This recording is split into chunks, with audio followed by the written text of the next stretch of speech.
უბრალოდ კითხვა მაქვს. რისთვის გვჭირდება ეს ეკონომიკური ზრდა? აი რისთვის გვჭირდება? თუ ჩვენი მოქალაქეები საკუთარ ჯიბეზე, საკუთარ სოციალურ მდგომარეობაზე ამას არ იგრძნობენ. მაშინ რისთვის გვჭირდება ასეთი ეკონომიკური ზრდა? იმისთვის, რომ ისევ ერთი და იგივე ოჯახები გამდიდრდნენ და გაზარდონ საკუთარი შემოსავლები და საკუთარი ბიზნესები. მე მინდა შეგახსენოთ თქვენივე პარტიის გენერალური მდივნის თბილისის მერის კახა კალაძის ფრაზა. სულ რაღაც რამდენიმე თვის წინ შეგიძლიათ გადაამოწმოთ სიტყვასიტყვით ციტირებ.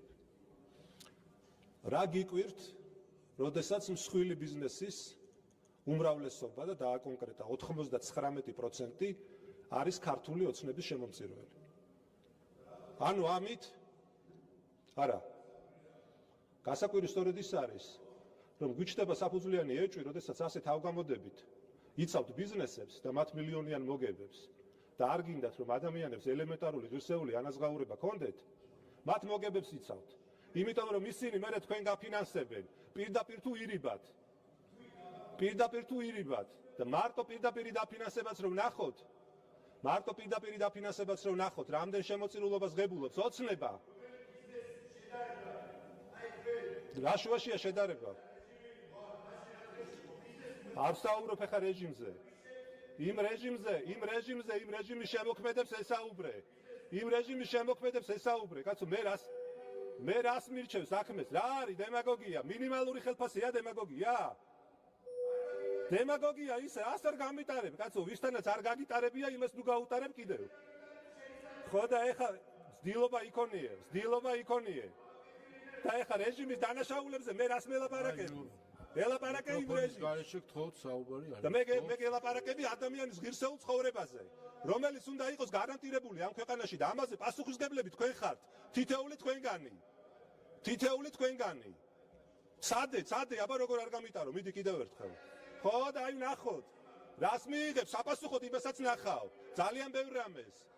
ძალიან ბევრ რამეს არ ვიცოდეთ მაინც. ხო და ამაშია ზუსტად საქმე, რომ თქვენ რეალურად ამ ინიციატივის ჩაგდებით, ის მაინც გეთქვათ მართლაც, რომ შეიძლება კი ბატონო რაღაც ხარვეზია, უფრო სამუშაოა, ინფორმაცია მოსაძიებელი და ასე შემდეგ. ერთი სამი არაფერი ხარვეზი არ არის. ძალიან მარტივად შეიძლებოდა ამ ინიციატივაზე დათანხმება. ძალიან მარტივად. ეს არ არის არანაირი დიდი წნეხი ბიუჯეტისთვის და არც კერძო სექტორისთვის. მაგრამ თქვენ არ გაწყობთ, მე პირდაპირ გეტყვით, რომ თქვენ არ გაწყობთ კერძო სექტორს ოდნავ მაინც შეუმცირდეს მოგება, იმიტომ რომ ის მოგება ნაწილობრივ მერე თქვენთან მოდის.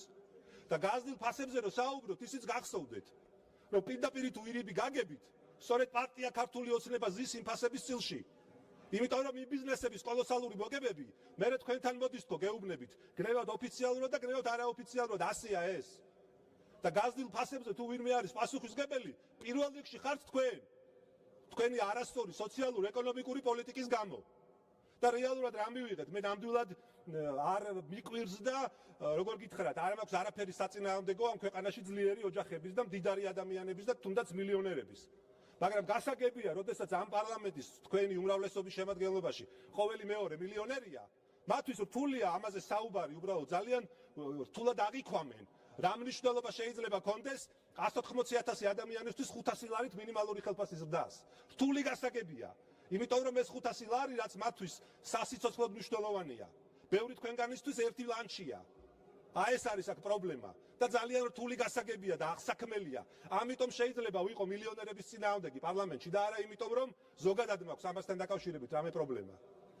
ასე რომ როდესაც თქვენ ამ ინიციატივას აგდებთ, ასე უტიფრად პირდაპირ გეუბნებით, რომ პირდაპირ წირავთ 100,000-ობით ადამიანს სრულიად შეუსაბამო ანაზღაურებისთვის, მონური ექსპლუატაციისთვის და ის ორი ნაბიჯი სხვათა შორის, რომლის სუფთა მოგება 60 მილიონს შეადგენს და ეს ოფიციალური ინფორმაციით დასტურდება, რომლის ერთ-ერთი დამფუძნებელი თქვენი კომუნიკაციების ეროვნული კომისიის თავმჯდომარე გახდათ 8 წლის განმავლობაში და ამ მილიონიანი მოგებების პარალელურად ყველაზე მაღალ ანაზღაურებადი ჩინოვნიკი იყო, სწორედ მის ორ ნაბიჯში ეპყრობიან ყველაზე სასტიკად იქ დასაქმებულ ადამიანებს და მართლაც რომ მონურ ექსპლუატაციას უწევენ. აი ამ ორ ნაბიჯში, რომელიც რა თქმა უნდა არის თქვენთან დაკავშირებული კომპანია. ამას არ აქვს არანაირი მნიშვნელობა. Am მნიშვნელობა აქვს გახარიას დროს ვინ იყო კომუნიკაციების კომისიის ხელმძღვანელი. რა მნიშვნელობა აქვს? საუბრობ ორ ნაბიჯზე, რომელიც არის თქვენთან დაკავშირებული კომპანია. და გითხარით, რომ კახა კალაძემ თავად თქვა, რომ ბიზნესის 99% არის ოცნების შემომწირველი. ბიზნესის 99% თუ თქვენი შემომწირველია, მაშინ ძალიან ბუნებრივი ხდება და გასაგები ხდება, რატომ არ გინდათ ამ ბიზნეს მოგება შეუმცირდეს.